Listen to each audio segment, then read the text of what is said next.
बाकी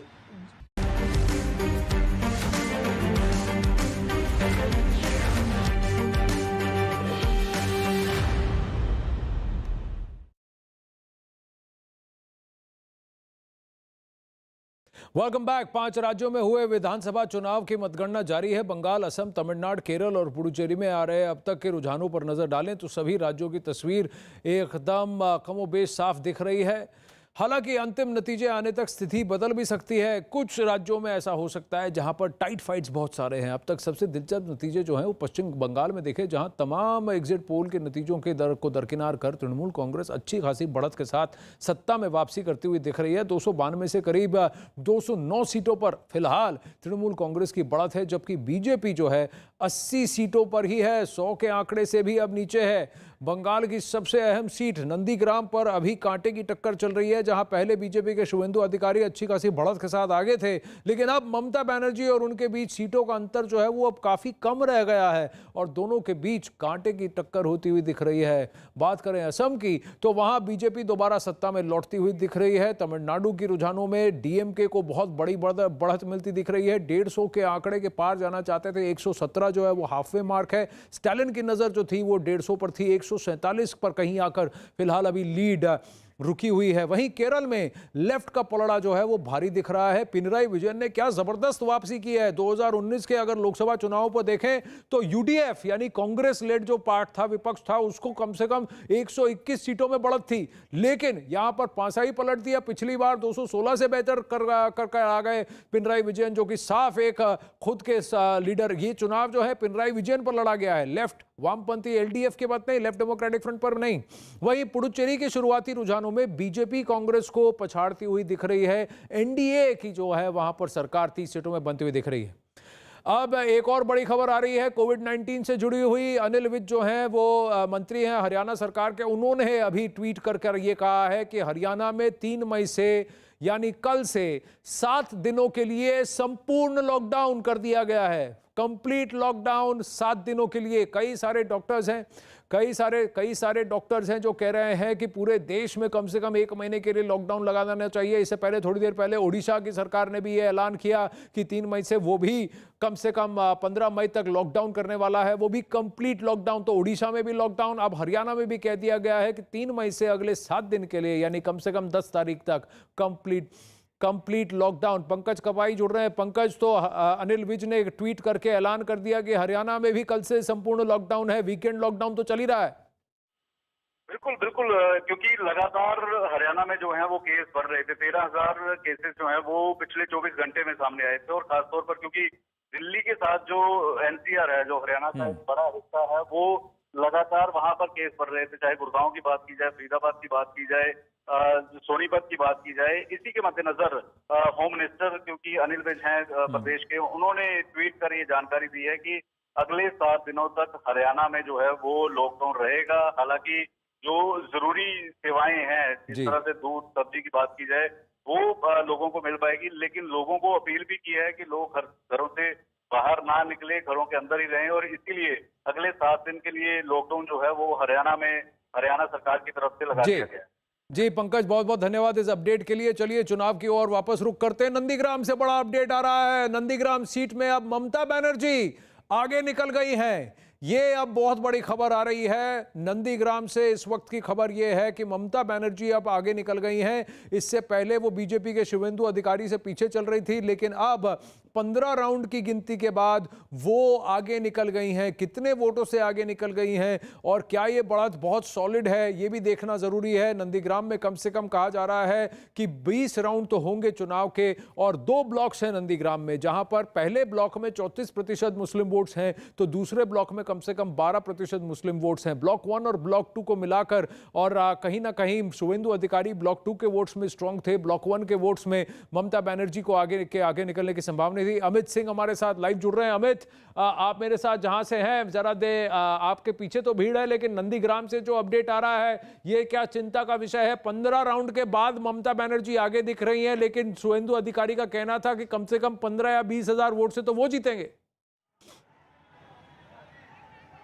बिल्कुल बिल्कुल, जिस तरीके से अभी तक जो काउंटिंग चल रही थी, नंदीग्राम 2 पार्टों में है, ब्लॉक 1 और ब्लॉक 2-1। अब देखने वाली बात होगी कि ये जो लीड हुई है कौन से ईवीएम में हुई है, ब्लॉक 2 में हुई है कि ब्लॉक 1 में, ये थोड़ी देर बाद ये साफ हो जाएगा। लेकिन ममता बनर्जी फिलहाल लीड कर गई है, जो सुबह से लगातार ट्रेल कर रही थी, शुभेंदु अधिकारी आगे चल रहे थे, लेकिन अब जो है ममता बनर्जी लीड कर रही हैं। और जो जितने यहाँ पर नेता यहाँ पर मौजूद हैं उनसे जब हमारी बातचीत हुई तो उनका साफ साफ ये कहना है कि अब ममता बनर्जी का ये लीड लगातार जारी रहेगा, क्योंकि मौसम बदल चुका है।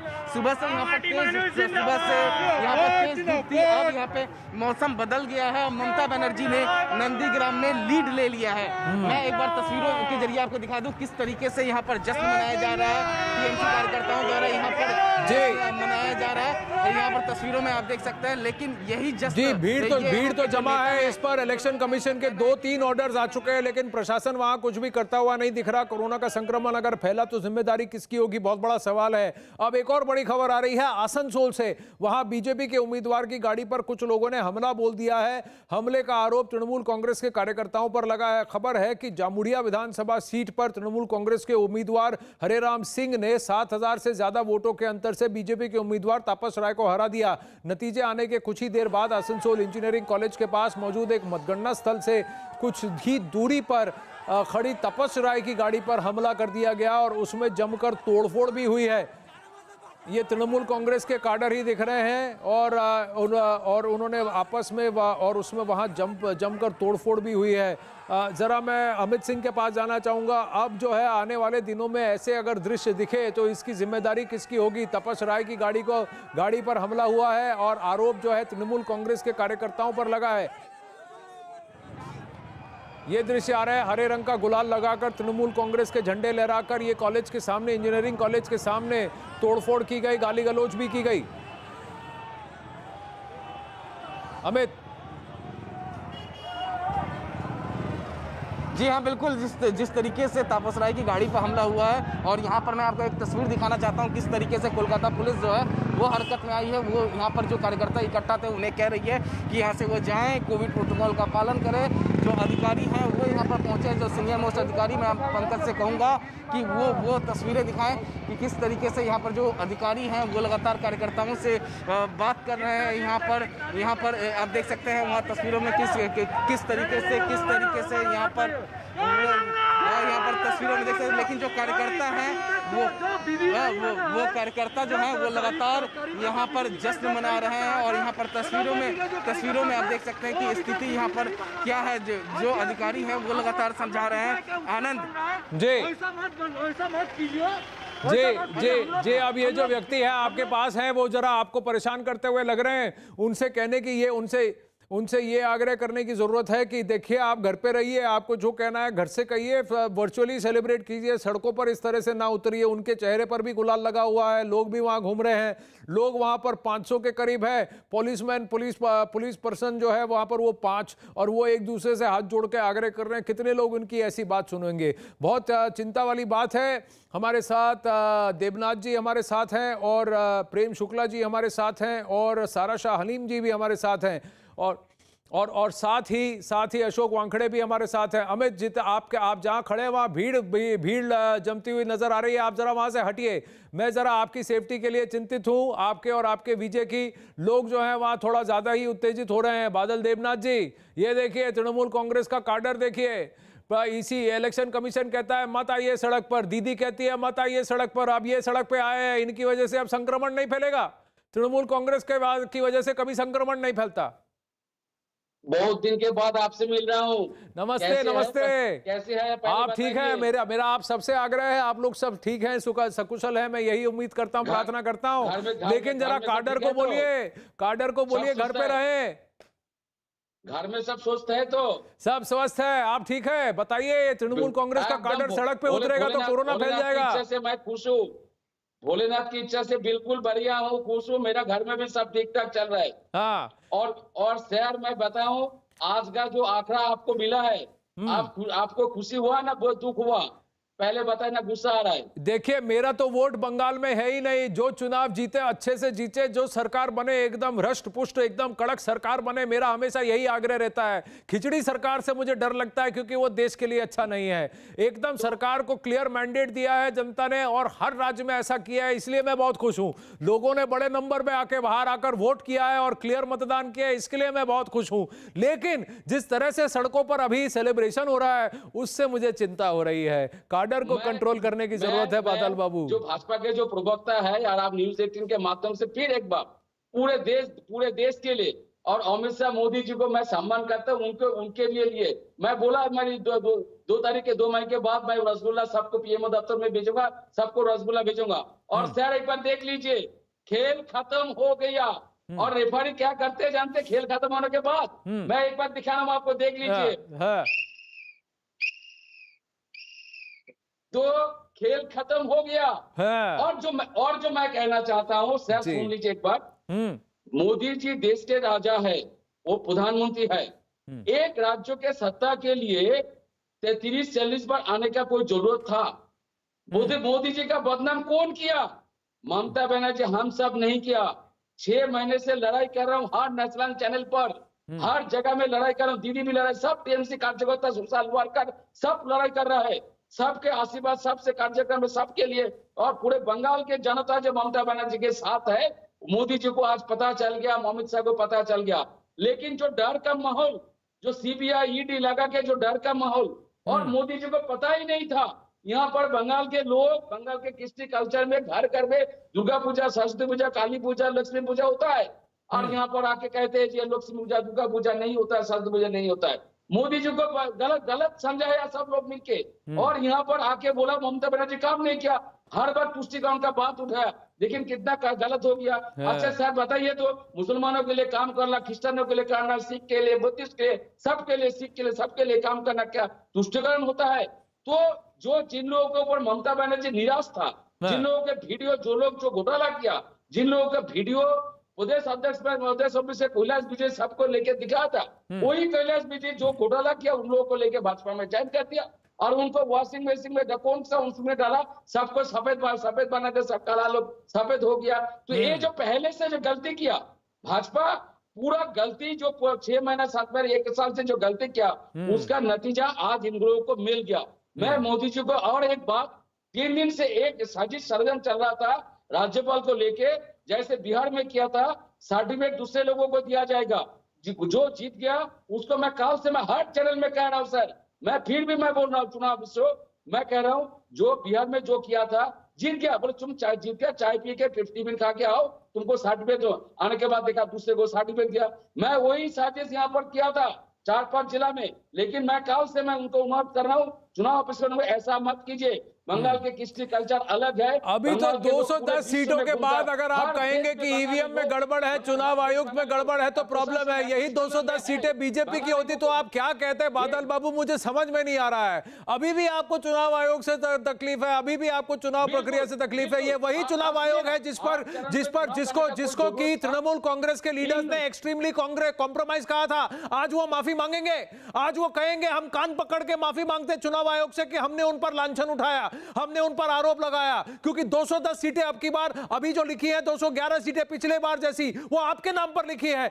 जो देश का पूरा एक संगठन है, जो दुनिया भर में लोग इनसे सीखते हैं, जिस चुनाव आयोग पर आपने लांछन उठाए, उनसे आप अभी सबसे पहले माफी मांगिए बादल बाबू।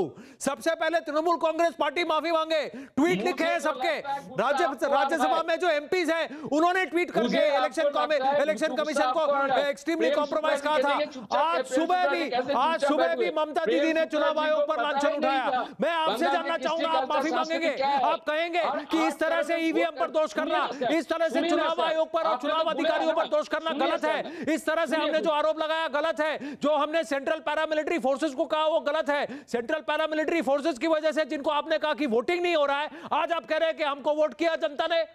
अच्छा, अब आपने सुर बदल लिए, अब आपने सुर बदल लिए। देखिए जो आपने कहा बीजेपी को आप जो बोले वो आपका पॉलिटिकल आरोप है, लेकिन चुनाव आयोग के खिलाफ आप लोगों ने जो कुछ कहा उसके लिए आपको माफी मांगनी होगी। आपको कहना होगा कि हमने जो बोला झूठ बोला, हम जो बोला गलती बोले। और जिन्होंने जिस तरह से ट्वीट किया उनको ट्वीट करके कान पकड़ के माफी मांगनी चाहिए कि उन्होंने चुनाव आयोग को गाली दी। ये करने के काम, देखिए कॉन्स्टिट्यूशनल अथॉरिटीज को अंडरमाइन करने का काम जो किया वो आप लोगों ने भी किया, आपको उसको मानना चाहिए। लेकिन फिलहाल अब राजनीति की बात करते हैं। राजनीति में आपने कहा कि बीजेपी ने जो किया गलत किया, बीजेपी ने गलत आंका बंगाल के लोगों को, बंगाल की जनता को। उसका जवाब जो है वो प्रेम शुक्ला जी देंगे। प्रेम शुक्ला जी। देखिए, भारतीय जनता पार्टी ने अपने कार्यकर्ताओं के माध्यम से, अपनी नीतियों के माध्यम से, अपने नेतृत्व के माध्यम से परिश्रम की पराकाष्ठा की। और भारतीय जनता पार्टी को आप जो है, तमिलनाडु में भारतीय जनता पार्टी का मत प्रतिशत बढ़ा, केरल में बढ़ा, पुदुचेरी एक नया राज्य भारतीय जनता पार्टी को आया, असम में भारतीय जनता पार्टी सत्ता में पुनर्स्थापित होने की स्थिति में आई, और बंगाल जहां पर भारतीय जनता पार्टी के 3 विधायक होते थे, वहां अगर आप अभी जो 78 का फिगर आपके स्क्रीन पर दिखाई देता है, अगर इस फिगर को भी हम फाइनल रिजल्ट में कन्वर्ट होते हुए पाए, तब भी भारतीय जनता पार्टी की सीटों की संख्या में 26 गुना वृद्धि हुई है। खत्म कौन हुआ है? तो वहां सीपीएम जो 5% से नीचे चली गई है, जिसका मत प्रतिशत और 1 सीट निकालना भी उनके लिए कठिन हो गया। कांग्रेस जो 1.5% वोट जिसको मिला है, तो कांग्रेस और सीपीएम के वोटों का जो पोलराइजेशन है वो तृणमूल कांग्रेस के पक्ष में हुआ। उस कारण तृणमूल कांग्रेस नहीं, आप गलत समझ रहे हैं प्रेम शुक्ला जी। मैंने सारे नंबर्स का आकलन किया है। अब तक जो रुझान आए हैं, तृणमूल कांग्रेस ने कम से कम अपनी जो सीटें हैं उन पर कब्जा किया है। आपको जो मिला है, पिछली बार 2016 में 76 सीटें वामपंथी दलों को मिले थे, वो सीटें जो है वो आपके पक्ष में आए हैं। जो वाम की सीटें हैं वो सीधा आपके पास आए हैं, वाम के वोट है वो आपके पास आए हैं। और ये भी बता दूं कि लोकसभा, नहीं सुनिए प्रेम शुक्ला जी, अरे नहीं, आंकड़े मुझे भी याद है। 40% वोट, सुनिए, 40% वोट 2019 की लोकसभा में आपको आए थे, 42% वोट जो है वो तृणमूल कांग्रेस को आए थे। अब की बार जो आकलन है, कम से कम 48%, 46 से 48% वोट तृणमूल कांग्रेस को आए हैं। आपका वोट शेयर जो है वो 40 से फिसलकर 37% हुआ है। ये रियलिटी है अब तक की। और 211 उनकी 2016 में थी, 211 उनकी अभी भी है। अभी जो आकलन है 76 लेफ्ट की थी, अभी आपके 78 है। आपके 3 थे उस वक्त, अभी 78 है। तो सारे जो है लेफ्ट से सीटें आई हैं आपको। नहीं, अब आप फिर से सुन लीजिए, समझ लीजिए बात को। देखिए, 3 हमारा जो है 40% वोट लोकसभा में था, 37.5%, 37.46% वोट जो है भारतीय जनता पार्टी को अभी है। भारतीय जनता पार्टी का 2.5% वोट घटा, और तृणमूल कांग्रेस पार्टी का 42% से 46.5%, 48% के आसपास वोट हुआ। उनका जो 6% वोट बढ़ा है, वोट किसका बढ़ा हुआ है मुझे बताइए। भारतीय जनता पार्टी का वोट तो है नहीं। भारतीय जनता पार्टी का अगर 2.5% वोट अगर आप उनकी तरफ डाल भी दे, तब भी उनको जो है 4-4.5% अतिरिक्त वोट मिल रहे हैं। वो 4.5% वोट किसके है साहब?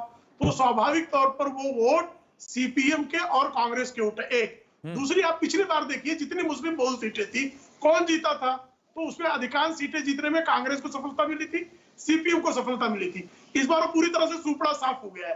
तो जो सीटें सीपीएम की थी, जो सीटें कांग्रेस की थी, अगर उन सीटों को तृणमूल कांग्रेस पार्टी जीतती है, और हम कुछ सीटें अगर तृणमूल कांग्रेस पार्टी की छीनने में सफल होते हैं पिछले बार की तुलना में, आप सीट टू सीट अध्ययन कर लीजिएगा, आपके ध्यान में आ जाएगा।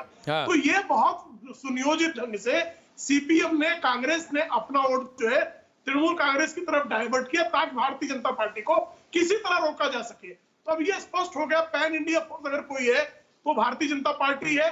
अपने आप को सीपीएम ने, कांग्रेस ने अब रीजनल पार्टियों का भी कुचल्ला मान लिया है, और ये परिणाम इस बात का जो है लेकिन मैं आपको एक बात बताऊं कि आपका 2.5% वोट जो है, 2.5% वोट आपका घटा क्यों? आपका तो अगर असेंबली लोकसभा इलेक्शन के बाद अगर आपका 40% वोट था 18 सीटों से, आपको तो 126 सीटों में आपको उसको घेर लेना चाहिए था। जो 126 सीटों में आपको पहले आपने झंडा गाड़ा हुआ था, वहां तो आपको अच्छा कर लेना चाहिए था। अगर आप कह रहे हैं कि वाम लेफ्ट फ्रंट जो है, कांग्रेस और लेफ्ट और आईएसएफ है, उन्होंने अपना वोट ट्रांसफर किया तृणमूल कांग्रेस के लिए, तो फिर वो इलेक्शन लड़े ही क्यों? उनको तो यह अनुमान था कि जो तृणमूल कांग्रेस से खुन्नस खाए हुए हैं, जो तृणमूल कांग्रेस को वोट नहीं देना चाहते लेकिन बीजेपी को भी वोट नहीं देना चाहते, वो वापस वाम की तरफ लौटेंगे, लेकिन वैसा तो नहीं हुआ। तो अगर आपका यह कहना है कि उन्होंने वोट ट्रांसफर करवाया 4% वोट, तो फिर वो कहीं जमता नहीं है, क्योंकि अगर ऐसा है तो फिर तृणमूल कांग्रेस को सिर्फ 211 सीटें क्यों मिली? उनको तो 220-225 सीटें मिलनी चाहिए थी। आपका जो है कि जो 126 सीटें आपकी मैं पकड़ूं या 120 सीटें पकड़ूं, 120 को 120 भी नहीं आप कंप्लीट कर पाए। जी जी जी प्रेम जी, फिर उसके बाद मैं सायरा जी से बात करूं। देखिए, पहली बात, लोकसभा चुनाव की तुलना में चाहे महाराष्ट्र हो, चाहे दिल्ली हो, चाहे झारखंड हो, इन राज्यों में भी विधानसभा के चुनाव में हमको लोकसभा चुनाव की तुलना में कम वोट मिले। यहाँ तक कि दिल्ली में हमारे 7 सांसद हैं और हमारे विधायकों की संख्या भी लगभग सब समान है। लेकिन आप पश्चिम बंगाल देखेंगे तो पश्चिम बंगाल में हमारा वोट सिर्फ 2.5% घटा है, लेकिन हमारी सीटों की संख्या जो हम एक्सपेक्ट कर रहे थे उतनी नहीं हुई है। आप जो कह रहे हैं कि वोट डाइवर्ट, किसी ने वोट डाइवर्ट नहीं किया है, लेकिन वोट डाइवर्ट हुआ है। डाइवर्सन किसके? जब जो है पोलराइजेशन भयंकर हुआ भाजपा और तृणमूल कांग्रेस पार्टी के बीच में, तो हाशिए पर बैठा वोटर, जिसे बड़े पैमाने पर अल्पसंख्यक समुदाय का मतदाता है, वो अल्पसंख्यक समुदाय का मतदाता पोलराइज होकर, देखिए आप पिछली बार आप लिस्ट निकाल कर देख लीजिए विधायकों की, आपको अल्पसंख्यक समुदाय के सर्वाधिक विधायक पिछली बार कांग्रेस पार्टी के थे, वो सारे के सारे इस बार हार गए और वो सारे के सारे तृणमूल कांग्रेस पार्टी के हो गए। तो सीटें किसकी ट्रांसफर हुई है ये साफ तौर पर दिखाई देता है। नहीं, लेकिन सीटें ट्रांसफर होने के लिए आपको सीटें छीनना भी तो जरूरी है। मैं आपको यही तो कह रहा हूं ना सीटें, हम तो 378 पे आए।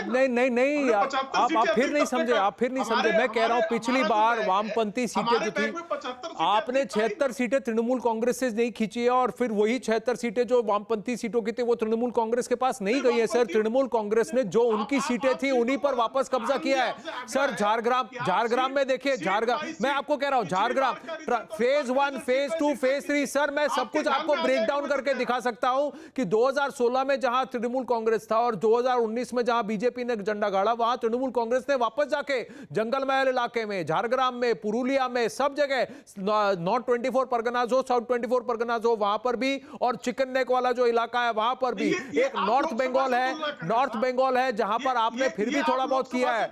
लेकिन मैं आपको यह कह रहा हूं कि अभी आपका जो आंकड़ा है, तुलना कर रहे हैं विधानसभा चुनाव से, नहीं विधानसभा से विधानसभा की अगर तुलना करूं तो लेफ्ट की जितनी सीटें, 75 सीटें बढ़ी है सर। आपकी 75 सीटें तब बढ़ी है क्योंकि कांग्रेस और लेफ्ट की जो 76 सीटें थी वो 76 सीटें आपको आ गई है सीधा। और नहीं, ऐसा नहीं है। आप कृपा करके उसको माइन्यूटली देखिए, आपके ध्यान में आएगा कि जो सीटें पिछली बार कांग्रेस और कम्युनिस्टों की थी वो सीटें इस बार तृणमूल कांग्रेस जीती। हम तृणमूल से बहुत सारी सीटें जीतने में सफल। अच्छा, तो आपने 50 सीटें तृणमूल से खींची, लेकिन तृणमूल ने 50 सीटें वामपंथी दलों से खींच ली है। सायरा शाह अलीम जी, आप क्या कहेंगी? लेफ्ट कांग्रेस और आईएसएफ का ये गठबंधन काफी स्ट्रांग निकल के आने वाला था। लेफ्ट का तो ये मानना था हमने नए खिलाड़ी उतारे, नए यंग युवाओं को उतारा, हमने लोगों से जाकर बात किया, और कई लोग हैं जो वापस वाम की तरफ लौटने वाले थे, जो तृणमूल और बीजेपी की तरफ चले गए थे, लेकिन ऐसा कुछ होता हुआ नहीं दिख रहा। लेफ्ट कांग्रेस आईएसएफ का तो सुपड़ा साफ हो गया है पूरा। आनंद जी, बिल्कुल ठीक कहा आपने। ये थोड़ी सी निराशा है कि जो संयुक्ता मोर्चा का जो कोएलिशन है वो एक सफल कोएलिशन नहीं बन पाया, क्योंकि इसके बहुत रीजंस है, अपने अपने रीजंस है। एक बहुत पोलराइज इलेक्शन चल रहा था टीएमसी बीजेपी, और माइनॉरिटी वोट जो है ममता बनर्जी के हित में गया है, क्योंकि इस तरह का एक नैरेटिव चल रहा था कि अगर भाजपा से बचना है तो टीएमसी को वोट किया जाए। बहुत बेहतरीन कैंडिडेट्स उतारे गए थे संयुक्ता मोर्चा, और ये कोई भी बात में कोई भी दो राय नहीं है कि सबसे बेहतरीन कैंडिडेट संयुक्ता मोर्चा की तरफ से। लेकिन एक बाइनरी बनी हुई थी टीएमसी और बीजेपी, मतलब अगर बीजेपी से बचना है टीएमसी को वोट करना होगा। तो लेकिन मुझे इस बात की थोड़ी आशा है कि जो संप्रदायता का शासन करती थी जो पार्टी बंगाल में, वो हार गई है, और वो केरला में आप देख लीजिए लेफ्ट फ्रंट बहुत अच्छे से जीती है। और आशा यही है कि भारतवासी जो है हमारे, वो लोग ह्यूमैनिटी की तरफ, जो मानववादी की जो सोच है उसी को चुने। लेकिन अगर ऐसा होता तो तुष्टीकरण की राजनीति तो दोनों तरफ से खेली जा रही थी, तो फिर वाम को तो वापस बंगाल में खड़ा होना चाहिए था, क्योंकि गढ़ तो आपका वो है। और अगर लेफ्ट की बात कर रहे हैं आप, केरल की बात कर रहे हैं सायरा जी, तो वहां केरल में सिर्फ पिनराई विजयन जीते हैं। पिनराई विजयन जो एक लीडर की तरह निकल के आए हैं, पूरा वोट उन्होंने पिनराई विजयन ने खींचा है आपकी बार। और वहां पर भी अगर वहां पर भी आप देखें तो एनडीए और बीजेपी की वोट शेयर जो है बड़ी है, यूडीएफ की कम हुई है। कांग्रेस वहां पर पिछड़ा है, लेकिन वोट शेयर जो है वो ट्रांसफर एनडीए को है। कई सारी सीटें हैं जहां पर बीजेपी और एनडीए के कैंडिडेट्स हैं वो सेकंड आए हैं वाम के पीछे, एलडीएफ के पीछे। बिल्कुल आप ठीक कह रहे हैं, ये एक स्टोरी है। एकदम ठीक कर रहे हैं आनंद जी। लेकिन मैं बता रही हूँ, one day at a time. एक कहावत है कि भैया हम जो है समय समय की बात करेंगे, तो अभी समय यह है कि जो जितनी फासिस्ट ताकतें थी उनको निकाल दिया है। सायरा जी मैं आपको इंटरप्ट कर रहा हूं क्योंकि मैं सीधा अमित सिंह के पास जा रहा हूं, क्योंकि वहां पर अब पुलिस का जो है बंदोबस्त, थोड़ा तैनाती जो है थोड़ी स्ट्रिक्ट हो गई है, लेकिन लोगों ने बैरिकेड लगाया। भीड़ बैरिकेड के पीछे है, जो सड़क पे थी अब वो पीछे है। भीड़ तितर बितर नहीं हुई अमित, भीड़ वापस घर नहीं गई है। जी हाँ बिल्कुल, भीड़ तितर जी बिल्कुल। पुलिस की लाख कोशिशों के बावजूद पुलिस लगातार समझा रही थी, अनाउंसमेंट कर रही थी, यहाँ से कह रही थी लोग कार्यकर्ताओं को कि वहाँ से जाएं, कोविड प्रोटोकॉल का पालन करें, लेकिन पुलिस कुछ हद तक उनको पीछे ले गई है। अब तस्वीरों में आप देख सकते हैं कि कुछ हद तक पुलिस पीछे ले गई है, कार्यकर्ताओं को बैरिकेटिंग कर दिया। वो पीछे की तरफ हैं, वो यहाँ पर नहीं है, लेकिन वो पीछे की तरफ जाकर इकट्ठा हुआ है। कार्यकर्ता जो है वो यहाँ से जाने का नाम नहीं ले रहे हैं, जबकि पुलिस की यहाँ पर कोशिश है। 2-4 आला अधिकारी यहाँ पर पहुँचे, IPS अधिकारी यहाँ पर पहुँचे हैं जो लगातार समझा रहे हैं, लेकिन भीड़ जो है वो मानने को तैयार नहीं है। भीड़ जो है अभी पीछे की तरफ चली गई है, लेकिन भीड़ अपने घर नहीं जा रही है। और हालांकि पुलिस बल की यहाँ पर तैनाती कर दी गई है काफी तादाद में। एक बार मैं अपने वीडियो जर्नलिस्ट पंकज से कहूंगा कि 360 डिग्री में आपको पूरा पैन करके दिखाए। सबसे पहले तो बैरिकेड के पीछे जो लोग हैं उनको मैं यहाँ पर दिखाने की कोशिश करूंगा। यहाँ पर तस्वीरों में आप देख सकते हैं कि जो बैरिकेड के पीछे यहाँ जो लोग खड़े हैं इनको हम दिखा रहे हैं आपको।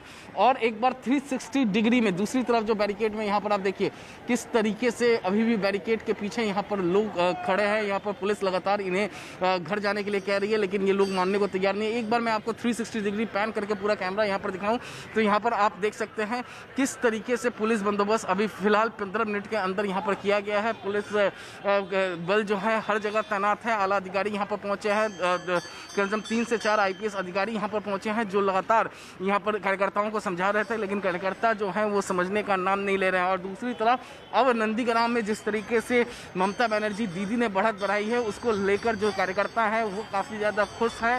वो यहाँ पर लगातार नारेबाजी कर रहे हैं अब, और कह रहे हैं कि अब ममता बनर्जी पीछे नहीं जाएगी। शुभेंदु अधिकारी बहुत आगे रह लिए, लेकिन अब ममता बनर्जी लीड लेंगी और आखिरकार नंदीग्राम से वही जीतेंगी जिस तरीके से पश्चिम बंगाल के दूसरे इलाकों से खबरें आ रही हैं। 16 राउंड में भी ममता बनर्जी आगे हैं। 16 राउंड के बाद भी नंदीग्राम में ममता बनर्जी आगे हैं। नंदीग्राम में अमित कितने राउंड होने हैं? और खबर यह है कि शुभेंदु अधिकारी नंदीग्राम से अभी कोलकाता की तरफ आ चुके हैं। जी हाँ बिल्कुल बिल्कुल, खबर यहाँ तक है कि शुभेंदु अधिकारी नंदीग्राम से कोलकाता की तरफ निकल रहे हैं। 15 राउंड बताया जा रहा है कि वहाँ पर काउंटिंग हो चुकी है नंदीग्राम में, और 16वें राउंड की काउंटिंग इस वक्त चल रही है।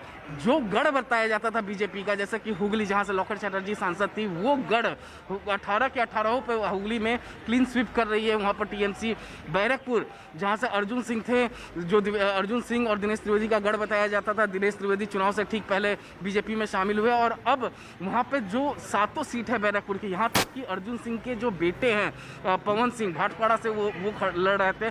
कुछ देर पहले तक वो पीछे चल रहे थे, लेकिन अभी जो है 1200 वोटों से पवन सिंह आगे चल रहे हैं। मात्र 2 राउंड की काउंटिंग वहाँ पर बची है। मुकुल राय के बेटे शुभ्रांशु जो है बीजपुर से चुनाव लड़ रहे हैं, लेकिन वो लगातार पीछे चल रहे हैं। जो अर्जुन सिंह के बहनोई हैं सुनील सिंह, वो लगातार पीछे चल रहे हैं। बैरकपुर से विधानसभा से जो मनीष शुक्ला जो कि बीजेपी कार्यकर्ता थे जिनकी हत्या हुई थी, उनके पिताजी चुनावी मैदान में थे बीजेपी के टिकट पर, वो पीछे चल रहा है।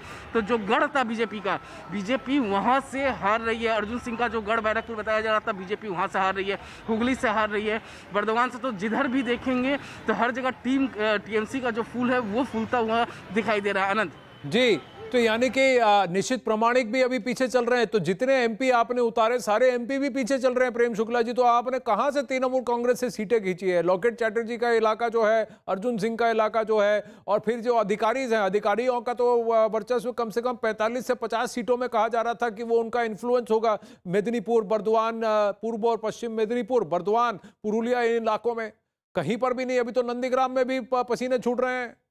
तो आपने कौन सी सीटें खींची है तृणमूल कांग्रेस की? पसीने समय से छूट रहे थे, अभी थोड़ा सा नंदीग्राम में रिलीफ हुआ है ममता जी को।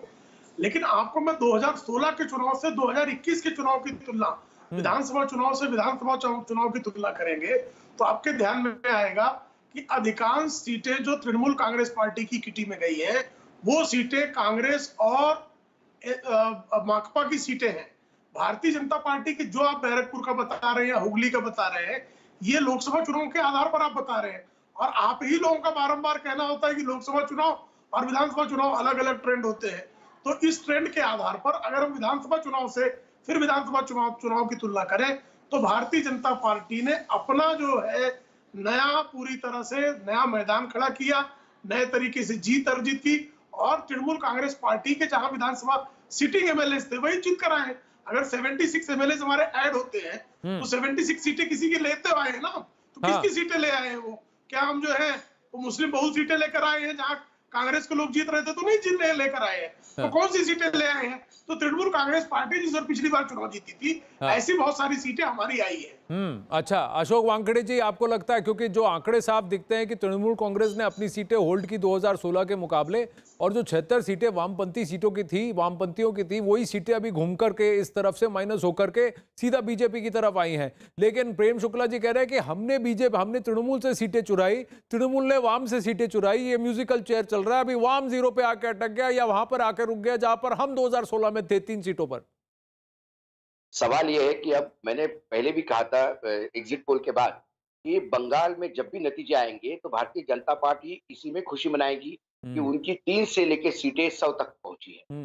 लेकिन सवाल यह है कि यदि तृणमूल कांग्रेस अपना, टीएमसी अपना आंकड़ा बरकरार रखती है, इसका मतलब बीजेपी ने जो टीएमसी के खिलाफ पूरा 1-1.5 महीना कैंपेन चलाया था उसमें वो सक्सेस मिली नहीं। दूसरी बात, वो बार बार कहते हैं कि विधानसभा और लोकसभा के चुनाव अलग अलग होते हैं। जब भी ये बात हम करते हैं, रणनीति जब वो बनाते हैं और जब चुनाव के दौरान ये बातें होती है, तब हमको ये बताया जाता है कि कम से कम 126, 122 ऐसी कॉन्स्टिट्यूंसीज है जहां बूथ पे हमारा काम हो रहा है। 15 प्रमुख हमारे हैं ऑलरेडी, और बस हमको थोड़ा सा हिंदू मुस्लिम का जो पोलराइजेशन है, वो यदि हमारे पास मुस्लिम कंसोलिडेट होकर यदि हिंदू कंसोलिडेट हो जाता है तो हम क्लीन स्वीप करते हैं। क्या वहां हिंदू कंसोलिडेट हुआ? सवाल ही नहीं उठता। एक बार एक जो मेजर सेक्टर बीजेपी ने निगलेक्ट किया वो था महिलाओं का वोट। आज असम में यदि बीजेपी फ्लाइंग कलर के साथ आ रही है क्योंकि वहां महिलाओं ने पूरे खुल के तो मदद की है बीजेपी की। बिहार में यदि बीजेपी और आज सत्ता में है तो वहां भी महिलाओं ने बाकायदा इनके पक्ष में किया। लेकिन बंगाल में सारा महिलाओं का वोट जो है lock stock barrel across the party line Mamata को शिफ्ट हुआ है। एक मेजर शिफ्ट वहां दिखा। दूसरी बात है, जब आप हिंदू मुस्लिम कंसोलिडेट करते हो तो मुसलमानों ने अपना वोट बंटने नहीं दिया, वो ममता के पास चला गया। और ममता का जो कैडर था जिसमें कुछ थोड़े बहुत हिंदू थे, वो भी उसके पास वोट आ गया तो उसका वोट परसेंटेज बढ़ गया। ये कैलकुलेशन बार बार पहले भी बताया जा रहा था, लेकिन बार बार ये कहा जा रहा था कि ममता की तरफ से जो 34 एमएलए हमारे पास आए हैं वो बहुत सारा वोट लेके आएंगे, बहुत सारी चीजें साथ में लेके आएंगे। लेकिन जो लेके आए हैं वो सब वो लोग थे कि जो ममता के लिए भी बर्डन, वो बर्डन बीजेपी के सर पे चढ़ गया। जो लोकसभा के समय जो तृणमूल कांग्रेस से लोग बीजेपी में शिफ्ट हो गए, उनकी तो भी स्थिति ठीक है। जो 11th आवर पे कुछ इधर से उधर शिफ्ट हो गए, लोग शिफ्ट हो गए, उनका मतदाता शिफ्ट नहीं हुआ, उसका कार्यकर्ता शिफ्ट नहीं हुआ। यही कारण है कि इतनी बड़ी तादाद में कैंपेन करने के बाद, मतलब ऐसा अभूतपूर्व चुनाव, इतनी ताकत बीजेपी ने झोंकी है। शायद बंगाल में इसके पहले बहुत दिनों के पहले बिल्कुल नहीं झोंकी है। और मैं आपको बावजूद यदि ममता को आप 210 के नीचे नहीं ला सकते, ममता को 200 से नीचे नहीं ला सकते, ये फेलियर है। आपने क्या अचीव किया वो बात अलग है। वो अचीवमेंट तब होगी जब ममता को आप 200 से नीचे लाते। ममता ने तो अपना सारा इंटैक्ट रखा है। बिल्कुल आपकी की जितनी मेहनत है वो पानी में चली गई वर्चुअली। नहीं, एंड नॉट जस्ट दैट, अगर मैं आपको कहूं कि प्रशांत किशोर यानी आईपैक जहां जहां सक्रिय था, उन्होंने जो कुछ कहा वो सही निकला है। आईपैक प्रशांत किशोर ने साफ कहा कि देखिए 200 सीटों से ज्यादा ममता बनर्जी जीतेंगी, पिछले बार जितना ही आएगा उनका नंबर वही आया है। उन्होंने कहा कि 150 से ज्यादा सीटें डीएमके के आएंगे, डीएमके साफ 150 पे आगे खड़ा है। अरविंद केजरीवाल के साथ भी उन्होंने जो कहा था वही हुआ है। अब अगला जो चुनाव है वो पंजाब का है, जहां पर फिर वो अपने आप को स्ट्रॉन्ग करने की कोशिश कर रहे हैं। कहीं ना कहीं उन्होंने एक सिस्टम ढूंढ लिया है कि बीजेपी को कैसे हराया जा सके, जहां पर कांग्रेस कम हो, जहां पर कांग्रेस नहीं मौजूद हो। आंध्र प्रदेश में भी उसने कहा था जी, और उसकी परफॉर्मेंस रिपीट किया जगन ने। नहीं बिल्कुल। और मैं ये साफ बात है कि आप कहीं ना कहीं प्रेम शुक्ला जी, आपको भी ये देखने की जरूरत है कि जहां कांग्रेस नहीं है विपक्ष में, जहां कांग्रेस नहीं है आपके साथ लड़ने के लिए, वहां पर आप ढीले पड़ जाते हैं। अब पिनराई विजयन को देखिए, पिनराई विजयन ने कांग्रेस को तो पछाड़ दिया, आपकी भले ही वहां पर ग्रोथ हुई हो, लेकिन कांग्रेस को क्या पछाड़ा है? 121 सीटों का उनका रुझान था लोकसभा के चुनाव के बाद, पूरा सुपड़ा साफ हो गया था लेफ्ट का वहां पर लोकसभा इलेक्शंस में। लेकिन अभी देखिए लेफ्ट प्लस जो है एलडीएफ 100 सीटों पर है वहां पर लीड। एक बात इससे स्पष्ट हो गई कि अब पूरी तरह से राष्ट्रीय पार्टी एक में भारतीय जनता पार्टी है। अब कांग्रेस ना तो राष्ट्रीय चुनौती है ना क्षेत्रीय चुनौती है। अब हमारी चुनौती क्षेत्रीय दल है, यही आप कहना चाह रहे हैं? जी बिल्कुल। क्षेत्रीय दलों के और कहीं ना कहीं आपके डीएनए में ना कांग्रेस का तोड़ आपके डीएनए में है, लेकिन क्षेत्रीय पार्टियों का और जब रीजनल डायनामिक्स आते हैं प्रेम जी, तो फिर इसका तोड़ आपके पास नहीं है और आप वहां फंस जाते हैं। जी सॉरी, हाँ जी। देखिए समझिए, पहले हम प्रांतीय दल कहे जाते थे। 2014 के चुनाव के पहले जब हम राष्ट्रीय दल कहते थे तो कांग्रेस और तमाम विश्लेषक हमारे ऊपर हंसते थे कि भारतीय जनता पार्टी तो राष्ट्रीय दल है ही नहीं, भारतीय जनता पार्टी तो क्षेत्रीय दल है, 6 राज्यों में सत्ता है भारतीय जनता पार्टी की। आज भारतीय जनता पार्टी राष्ट्रीय दल है और भारतीय जनता पार्टी का मुकाबला क्षेत्रीय दलों से है। और कांग्रेस अब क्षेत्रीय दल के रूप में भी नहीं बाकी रह जाती, क्योंकि दक्षिण में पुदुचेरी जो उसके पास एकमेव राज्य था वो भी भारतीय जनता पार्टी ने उससे छीन लिया। अब हमारा मुकाबला किससे है? तो दक्षिण में हमारा मुकाबला विजयन से है, वो सीपीएम राष्ट्रीय पार्टी से नहीं है। हमारा मुकाबला किससे है? एक क्षेत्रीय शत्रु जो सीपीएम ने पैदा किया उसके साथ है। तमिलनाडु हमारा मुकाबला किसके साथ है? तो स्टालिन के साथ है। आंध्र हमारा मुकाबला किसके साथ? जगन रेड्डी के साथ है। तेलंगाना हमारा मुकाबला किससे? चंद्रशेखर राव के साथ है। पश्चिम बंगाल हमारा मुकाबला ममता बनर्जी के साथ है। बिहार में हमारा मुकाबला आरजेडी के साथ है, तेजस्वी प्रसाद के साथ है। तो सारे देश में अब हमको क्षेत्रीय दलों से लड़ना है। अब हम क्षेत्रीय दलों से, हम राष्ट्रीय दलों को पराजित करके चुनाव जीतने में कामयाबी का हमारा जो मंत्र है वो काम आ गया। क्षेत्रीय दलों से भी हम चुनाव कैसे जीत सके, इस पर हमको काम करने की आवश्यकता और हम करेंगे। हाँ, लेकिन आप ये भी समझ रहे हैं कि आप एक राष्ट्रीय पार्टी बन के रह जाएंगे और क्षेत्रीय दल जो है वो क्षेत्रीय नैरेटिव, फेडरल नैरेटिव को वो कंट्रोल करेंगे, क्योंकि जहां जहां आपको घुसने की जरूरत है, 330 सीटें अगर आपका लक्ष्य है 2024 का, तो आपको दक्षिण में घर बनाने की जरूरत है। 18 से 30 बंगाल में जाने की जरूरत है। हम जीते, तेलंगाना में हम बढ़ रहे हैं। पुडुचेरी से एक सीट आती है सर, पुडुचेरी से एक सीट आती है सर, जिसको सिर्फ हिंदी बेल्ट की पार्टी कहा जाता था। कर्नाटक में हमारा राज है, पुडुचेरी हमारी सत्ता आ गई है। तेलंगाना में हम बढ़ रहे हैं, तमिलनाडु में बढ़ रहे हैं, केरल में बढ़ रहे हैं। तो सब जगह हमारा विस्तार हो रहा है। पूर्वोत्तर भारत में हमारा विस्तार आपने स्वाभाविक तौर पर देखा कि फिर से हम जीतने में कामयाब हुए हैं। पश्चिम बंगाल में हम 3 सीट से जो है 80 सीट तक पहुंचे हैं, जहां पिछली बार 2 लोकसभा में आज 18 हो गए हैं। तो हमारा लगातार जो है विस्तार हुआ है। आज भी भारतीय जनता पार्टी की दृष्टि से नहीं विस्तार तो ठीक है, लेकिन जो आपने मंशा रखी थी, जो आपने उम्मीद रखी थी, जिस तरह से आपने बिहार में जीतेंगे कहा था वैसा नहीं जीते, जीत गए लेकिन वैसा नहीं जीते। जिस तरह से बंगाल में आपने मोर्चा संभाला और आपने जिस तरह से मुहिम लगाई, जिस तरह से एफर्ट लगाया, उस एफर्ट का रिजल्ट आता हुआ नहीं दिखा। कहीं ना कहीं आपने कुछ तो गलत किया है। मैं ये नहीं कह रहा हूं कि बीजेपी ग्रो नहीं कर रही, बीजेपी ग्रो कर रही है, लेकिन कहीं ना कहीं रीजनल पार्टीज और रीजनल सत्रह से लड़ने वक्त आप कहीं ना कहीं प्रेम शुक्ला जी, मैं आता हूं वापस, एक सेकंड मैं जरा रिपोर्टर के पास जा रहा हूं। अमित सिंह है वहां पर। अमित बताइए, आप ग्राउंड पर क्या अपडेट दिखा रहे थे, बताइए। देखिए मैं आनंद एक बात आपको से कहना चाहता हूं कि उत्तर 24 परगना में सोदपुर से लेकर हाली शहर पूरे इलाके में 22 जूट मिल हैं। इन 22 जूट मिलों में जो लोग काम करने के लिए आते हैं वो यूपी बिहार के ज़्यादातर लोग होते हैं काम करने के लिए। और इन्हीं इलाकों में बीजेपी ने बहुत शानदार प्रदर्शन किया था 2019 में, और इन इलाकों से बीजेपी हार रही है इस चुनाव में, अभी के चुनाव में जो काउंटिंग हो रहा है। अब आइए मुकुल रॉय के बेटे जो शुभ्रांशु बीजपुर में खड़े हैं, वहाँ पर 65 85% से ज़्यादा बंगाली वोटर्स हैं और वो हमेशा बंगाली वोटर्स के साथ ही वो चुनाव जीतते रहे। लेकिन जिस इलाके में वो 2019 में जीत हासिल हुई थी लोकसभा सीट में, वो अब वहाँ से उनको हार मिल रही है। यानी जो पैक्ट वोटर थे 2019 में जिन्होंने वोट किया था बीजेपी को, वो इस बार के विधानसभा चुनाव में वो वोट नहीं कर रहे हैं। आनंद जी, मैं लेकिन उसका एक आंसर है सीधा अमित, कि जब लोकसभा चुनाव होता है कि सेंटर पे कौन रहेगा। आज के देश में आज की तारीख में देश का वोटर बहुत सजग है, बहुत समझदार है, कि उनको लगता है कि अगर सेंटर में मुझे प्रधानमंत्री नरेंद्र मोदी चाहिए तो स्टेट में मुझे कौन चाहिए, उसके लिए वो बहुत क्लियर हैं। और स्टेट में यहाँ उनके पास सीधा एक जवाब था, ममता बनर्जी। उनको पता था कि अगर मेरा काम यहाँ पर मुझे कलकत्ता में निकलना है तो मुझे दीदी चाहिए और दीदी के लोग, दीदी का काडर चाहिए। क्या बीजेपी का काडर मुझे वो भरोसा दिला सकता है? अभी जवाब यह है कि नहीं, अभी मुझे बीजेपी के उस काडर पे कोई भरोसा नहीं है, क्योंकि बीजेपी का कोई खुद का एक लीडर ही नहीं है। उनकी कोई बीजेपी की कलकत्ता में या बंगाल में ऐसा कोई नाम ही नहीं है जो कि दीदी के सामने खड़ा भी हो सके। ये एक और बात है आपकी प्रेम शुक्ला जी। अलग अलग चुनौतियां हैं आपकी, और कहीं ना कहीं इसको आंकने में, इसको समझने में गलती हो रही है कि आप जो है नेशनल लीडरशिप के बल पर सारे स्टेट्स नहीं जीत सकते।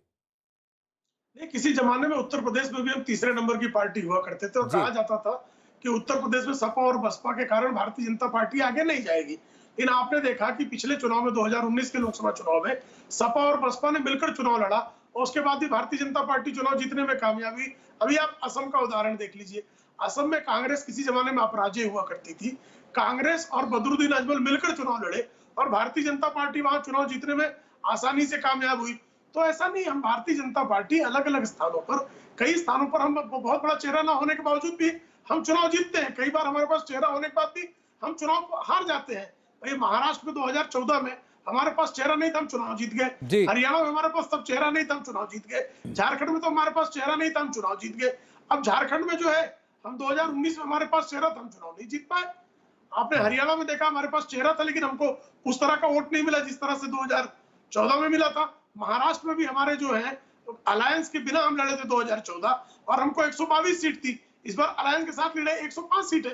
तो परिस्थितियां अलग अलग होती है, लेकिन इतना निश्चित समझे कि भारतीय जनता पार्टी का कैडर हताश और निराश होने वाला कैडर नहीं है। वो 2 से 89 से 110, 110 से 164 और 164 से 282 और 303 तक आता है। तो भारतीय जनता पार्टी का कार्यकर्ता सतत चुनाव जीतने के लिए संघर्ष करता है।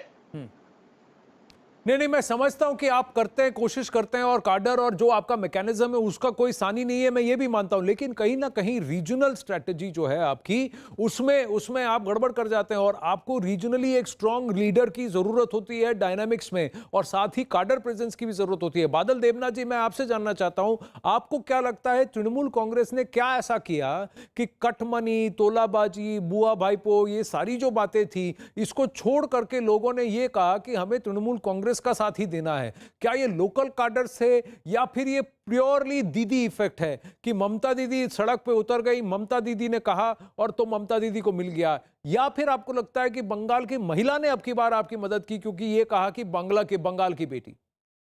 नहीं, 2-4 सवाल और प्रेम शुक्ला जी कीजिए ना, मैं और 10 मिनट टाइम दे दूंगा। प्रेम शुक्ला जी को और आधा घंटा टाइम दीजिए, मैं आधा घंटा बैठ जाऊंगा। हम लोग का कोई जरूरत नहीं है आपके पास। अभी आप गुस्सा, अभी तो आपसे पूछ रहा हूं, जब आपसे पूछ रहा हूं आप प्रेम शुक्ला जी का नाम क्यों ले रहे हैं? अब आप बोलिए ना, मैं आपसे पूछ रहा हूं। जितना समय उनको दिया उससे ज्यादा समय आपको दे रहा हूं, बोलिए। तो ठंडे दिमाग से सुनिए आनंद जी, ये पॉलिटिक्स है, किसी के ऊपर कोई गुस्सा नहीं करते, ना मोदी जी के, ना अमित शाह के, ना ममता बनर्जी, किसी के साथ कोई दुश्मनी नहीं है। पॉलिसी को कोई राजा का पॉलिसी है, जो पार्टी का पॉलिसी है, सेंट्रल गवर्नमेंट का पॉलिसी है, पॉलिसी के खिलाफ हम सब कहता हूं। लेकिन बंगाल में जो किया, मैं वही कहूंगा, मोदी जी को यहाँ पर बार बार आने का कोई जरूरत नहीं था। कोई प्रधानमंत्री एक राज्य के सत्ता के लिए कोई प्रधानमंत्री आज तक नहीं आया, लेकिन मोदी जी जितने बार बंगाल में आया, जो तुष्टिकरण का बात आपने किया, भ्रष्टाचार का बात किया, जो भ्रष्टाचार किया था, उन लोगों को वीडियो जो प्रदेश अध्यक्ष ऑफिस में जो दिखाया था भाजपा ने, उन लोगों को भाजपा में ज्वाइन कर लिया। जो कोल माफिया के बारे में जो CBI लगा दिया, वही कोल माफिया दिलीप अध्यक्ष मंच बना के सबको पार्टी में ज्वाइन किया। ये तो पूरे बंगाल के लोग देखा है। और वही अमित शाह, कैलाश विजय को समझ में नहीं आ रहा है। जो गोपाचार करते हैं, जो गो तस्करी करते हैं वो पैसा किसको पहले कौन लेता है, तो उसके बारे में कैलाश विजयवर्गीय नहीं जानते। ड्रग तस्करी कौन करते हैं, जो उसके बाद जो अरेस्ट किया, एक भाजपा के लीडर महिला लीडर है, उसको पेंडेंट बना के जबलपुर में जबरदस्त उसको रखा था, बंगाल के लोग जानते नहीं है। शिशु तस्करी कौन करते थे, वो भाजपा के लोग अरेस्ट हुआ। ड्रग्स तस्करी के मामले में अरेस्ट हुआ भाजपा के लोग। तो हर जगह में जो अरेस्ट हो रहा है भाजपा के लोग, लेकिन श्रद्धा हो नारदा हो किसी के ऊपर कोई प्रूफ नहीं है, कोई प्रमाण नहीं है, लेकिन 2 साल 1 साल करके सबको जेल में भेज दिया सीबीआई ने। आज भी प्रूव नहीं कर पाया, आज भी, लेकिन बंगाल के लोग तो देख रहे हैं। और दूसरा बात है कोविड के बारे में, बीते कोविड के बारे में, और जो बात मैं कहना चाहता हूँ सोनार बांग्ला, बार बार सोनार बांग्ला कहा, लेकिन वित्त मंत्री निर्मला सीतारमण ने बताया 2 कोरोना काल के लिए 2 साल के लिए कोई डेवलपमेंट पूरे देश के अंदर नहीं होगा, क्योंकि वैक्सीन ऑक्सीजन का जरूरत है, 6-7 साल लग जाएगा वैक्सीन 130 करोड़ लोगों के लिए, तो 6-7 साल तो डेवलपमेंट नहीं होगा। पूरे बंगाल के लोग एडुकेटेड है, वो जानते हैं 6-7 साल डेवलपमेंट नहीं होगा, लेकिन हर दिन बोल रहा है सोनार बांग्ला। और इस बार बजट में सिर्फ 2000 रुपया दिया बंगाल को, 2000 रुपया। 2000 में सोनार बांग्ला हो सकता है। एक भी राज्य भाजपा ने सोनार राज्य या संगीन राज्य नहीं बना पाए, लेकिन बंगाल में आके बोल रहा है सोनार राज्य बोल रहा है। कितना जो महिला का बात आपने किया है, महिला देखिए, जो महिला का बात किया, महिला 40 साल से महिला, वही 20 फरवरी को पार्लियामेंट संसदीय बोर्ड में डिसीजन लिया, महिला सुरक्षा शिशु सुरक्षा से बांग्ला पूरे देश के अंदर 1 नंबर में है। सेंट्रल गवर्नमेंट, सेंट्रल संसदीय बोर्ड पार्लियामेंट में डिसीजन लिया, पूरा हर पेपर में यहाँ पर डिक्लेयर में पेपर में निकल गया। सब लोग तो पेपर पढ़ते हैं, लाखों करोड़ों लोग पेपर पढ़ते, और बोल रहे बंगाल में महिला सुरक्षा नहीं है। घर घर में बिजली पानी सब मिला। ममता बनर्जी आज भी फ्री राशन दिया, आज भी फ्री चिकित्सा मिल रहा है, 5 लाख का 700 कार्ड मिलता है, बच्चों का स्कूल में ड्रेस मिलता है, जन्म लेगा तो 5000, संसद में जाएगा 2000, शादी में 35,000, और कन्याश्री में 25,000, एक cycle, laptop free, mobile free, सब कुछ ममता बनर्जी 10 साल से दे रहा है। लेकिन बोला ममता बनर्जी कुछ नहीं किया। ममता बनर्जी को आरोप, वाह भतीजा तुष्टिकरण भ्रष्टाचार, जो लोग पुष्टिकरण किया उसको तो तुम लेके गया, जो भ्रष्टाचार किया तुमको तो लेके गया, लेकिन मोदी जी को गलत समझाया। मोदी जी एक गलत आपका ये कहना है कि प्रधानमंत्री नरेंद्र मोदी जी को वहां पर 18 रैली करने की जरूरत नहीं थी। आप प्रधानमंत्री नरेंद्र मोदी जी को बंगाल के बारे में गलत समझाया गया, और जिन लोगों की वजह से तृणमूल कांग्रेस बदनाम हो रहा था उसको बीजेपी ने अपने ही खेमे में शामिल कर लिया और लोगों ने ये समझ लिया।